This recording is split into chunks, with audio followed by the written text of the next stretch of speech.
nagsimulang kumuha ng kanyang mga kasama na kung tawagin natin ay mga alagad, ang mga apostoles. Nakita natin si Ebanghelyo na tinawag ni Jesus ng dalawang magkapatid, si Simon at Andres, at si Santiago at Juan. So bahagi yun, kung tutusin, mga kamag-anak niya rin ito. At bahagi ng aking paninigay, ano pala requirement ng Diyos para maging kanyang anak. Kasi requirement pa na mangingisda. Kasi mga mangingisda lang ito bahagi o malimitan sa simbahan, mga naglilingkod. Kung tutusin, kapag tinanong kung anong requirement, may requirement na nilalagay o simbahan. Kalimitan na yan, regular church goer,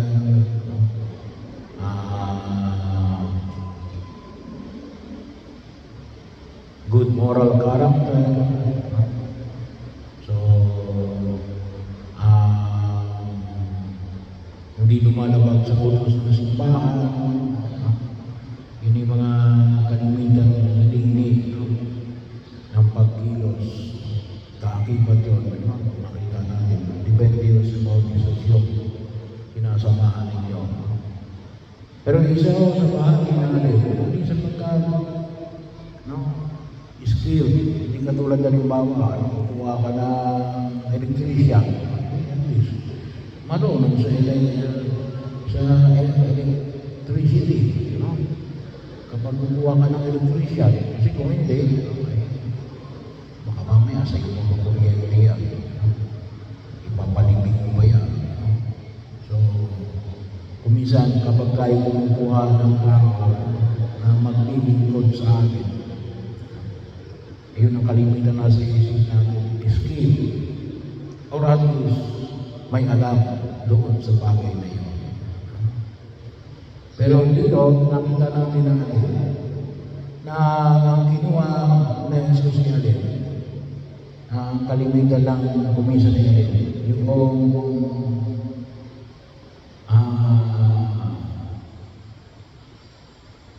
may puso na tumugon. At may puso na handang matuto. Bahagi yun, na makita ko natin na tinawag na Jesus. At kakibat, of course, yung puso na sabi na natin, the ability to follow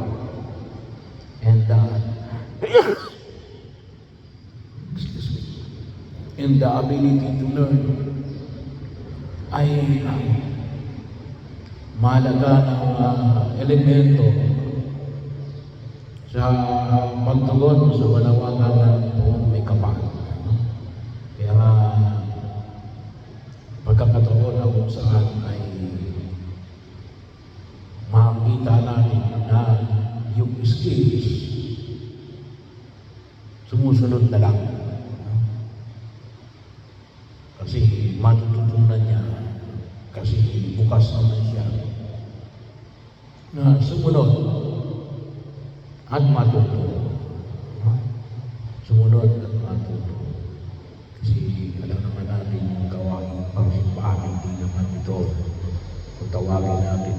Magamat may kanya-kanya kayong skills, depende sa inyong kinatatayuan. Pero bahagi yun na huwag natin kalimutan na hindi tayo tinawag ng Diyos dahil sa tayo ay, kung tawagin natin, ay karapat lang. tinawag tayo ng Diyos sapagkat pinili tayo ng Diyos. Kaya din, sa ating pagtugon, huwag natin, minsan may mga tao lumalaki yung ulo. Tinawag ko ng Diyos kasi mayroon ako ng Diyos. Hindi, no? Tinatawag ka ng Diyos. Yun ang mahalaga.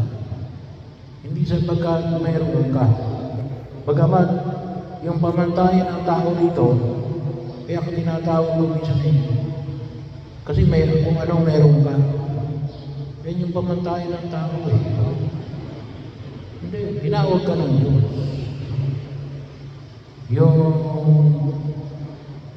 Yun ay higit na mahalaga. Kung mayroon ka, yun ay lalabas na anong gawin. No? Hindi sapagkat you are deserving. No? Kaya ka tinawag ng Diyos. Hindi tayo tinawag ng Diyos dahil karapatan natin. Ninais ng Diyos na maging kamahagi tayo ng kanyang pagliligtas. Bagaman makita ko natin na yan ay binibigyan ng palaga, lalo ng Second Vatican Council, na nakaakibat na tutusin sa atin sa biyaya at sakramento ng binyag. Ano? Kung naiintindihan natin yung biyaya at sakramento ng binyag, hindi ka lamang bininyagan, ngunit tinatawag ka natin maging bahagi sa pagkilos ng Diyos. Kaya nga ngayon, sabi nga natin sa reorganization, hindi lamang ng pastoral plan, ngunit na simbahan, may tatlong sangay na bibigyan nililinig natin ngayon. Yung priesthood, yung prophetic, at yung kingly. So, tatlong sangay. So, yung bawat organization ay may kanya-kanyang sangay na pupuntahan. Patulad ng bawa ng LCM, saan yan? Prophetic yan. No? Kasi pagpapahayag, yung MPD, kingly yan. No? Yung bagaman, yung LCM, pwede rin naman sa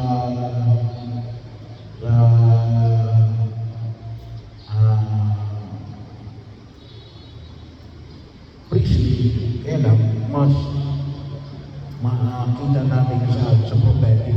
No? So, kaya, yun ay bibigyan natin ng pagtubo. No? Pero yun ang makita ko natin. No? Pinili ka ng Diyos. Hindi sapagkat may galing ka. No? Ngunit natin, pinili ka ng Diyos. At doon mo ipakita yung galing mo. Ano? So, tutusin nga sa teolohiya na simbahan, lahat ay tinatawag. Wala noong pininyagan. Kinakailangan na makita natin saan ka kayo tinatawag ng Diyos. At hindi ako tinatawag ng Diyos. Hindi pwedeng hindi ka tinatawag ng Diyos. Kasi bahagi yun na makiisa ka sa paglago ng pag-aari ng Diyos. At of course, kuminsan, sabi nga natin, kasi kapag tinawag ka ng Diyos, tulad ng mga alaga, may iiwanan ka. May iiwanan ka. Pero hindi naman lahat. Kaya mga laiko, hindi naman kayo maaari. Yung mga alaga ay iniwanan lahat. Pero bilang laiko, ay yung sabihin, you will set aside a certain time. Kaya lang, sabi nga natin, ay time management. Napakahalaga yung time management ng pagkilos natin na higit tayo makapaglilingkod sa harapan ng Puro may Kapal. Hindi ko katulad ng mga pare, mga madre, mga alin, talaga iniwan lahat. Tulad sa Ebanghelyo, iniwan nina Santiago at Juan, Simon at Andres, mali. Yung kanilang tatay at yung kanilang upahang mga mangingisda para sumunod kay Jesus. Bagamat may maliwanag tayo, meron tayo, kapag tayo ay pumili, meron tayo mag-set aside tayo ng panahon para diyan. Kasi pinili natin na dito tayo higit na maglingkod. So, may kaakibat na responsibility.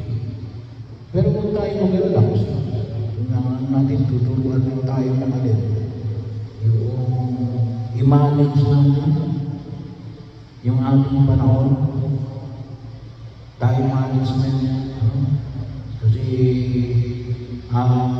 sabi na hindi naman kayo oras-oras na maglilingkod.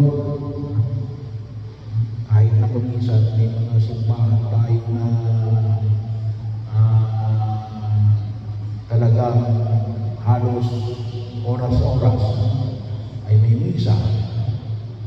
Well, depende naman yun kung kuminsan gawa naman kapag katulad nyo sa Quiapo, kapag Biyernes, dami minsan dyan. Pero pag Biyernes pa yun, pero most of the time tayo dito, once a day lang tayo. Kaya kapag dito, 3 beses na, bahagi yun na kung saan makita ko natin. Kaya, kinakailangan lang natin alin, well distributed ang trabaho natin. Pero ito yung hamon na pinapamanin ng Puro may Kapal. At sana makita natin yung karangalan natin, tayo tinatawag ng Diyos. At sana makita natin yung karangalan na maging kapahagi ng kanyang pagkilos para sa paglago ng kanyang pagkakari.